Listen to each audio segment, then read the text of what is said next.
ইরানকে উদ্দেশ্য করে কড়া ও আক্রমণাত্মক ভাষায় হুমকি দেওয়ার পর মার্কিন প্রেসিডেন্ট ডোনাল্ড ট্রাম্পকে ঘিরে যুক্তরাষ্ট্রের রাজনীতিতে তীব্র প্রতিক্রিয়া সৃষ্টি হয়েছে।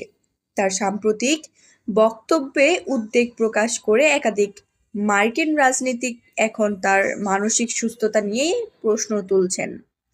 নিজের সামাজিক যোগাযোগ মাধ্যমে দেওয়া এক পোস্টে ট্রাম্প পারস্য উপসাগরের গুরুত্বপূর্ণ জলপথ হরমুজ প্রণালী খুলে দেওয়ার জন্য ইরানকে কঠোর ভাষায় সতর্ক করেন।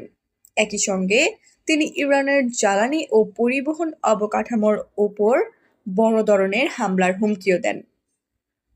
এই মন্তব্যের পর যুক্তরাষ্ট্রের রাজনৈতিক অঙ্গনে ব্যাপক সমালোচনা শুরু হয়েছে।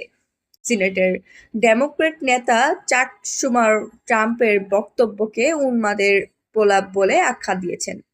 তিনি বলেন, এ ধরনের মন্তব্য যুক্তরাষ্ট্রের ভাবমূর্তি ক্ষুণ্ণ করছে এবং মিত্রদের সঙ্গে সম্পর্ককে দুর্বল করছে।